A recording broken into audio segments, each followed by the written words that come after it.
Today I'm going to review for you Death's Master by Tanith Lee. This is the second book in the Flat Earth series. I just read Night's Master, which is the first book, and I was so intrigued and caught up into this world, I wanted to go ahead and explore it more. So Death's Master does work a little differently.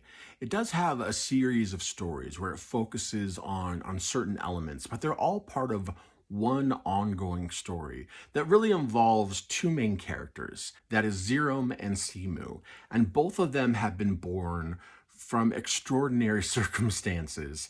They involve magic and being invulnerable and immortal, and they find each other. And it's a really interesting story, especially because it's so queer in a lot of ways that I found very exciting. Kind of like the first book.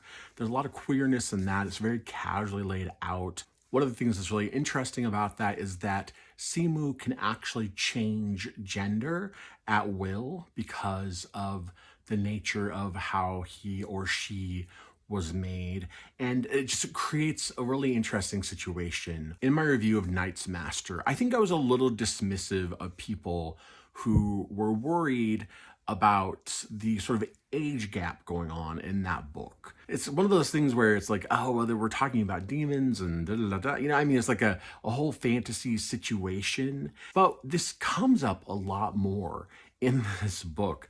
There's a lot of just sort of older people lusting after younger people in various ways. There's SA. I can totally understand how some people would be uncomfortable with this. And I think that that's a sort of natural response. What I think could be kind of problematic are the assumptions that are made by readers because of those elements. Because if you really pay attention to the book, at no point is Tanith Lee endorsing this. In fact, I feel like this is such a prominent theme in the first two books that maybe she had some kind of personal connection to this. Don't be dismissive of it, because I do think it could be very disturbing for people, and check those content warnings for sure. I just don't think that people should think that including those elements is somehow an endorsement or somehow reflects on Tanith Lee badly, because I really don't think it does. I think it's a theme for a reason that deserves more thought. But otherwise, the writing is gorgeous as always. I was very compelled by the storyline of Simu and Zerum. They both change in dramatic ways throughout the story. The ending is interesting and strange and weird and heartbreaking and beautiful in a very fantasy way.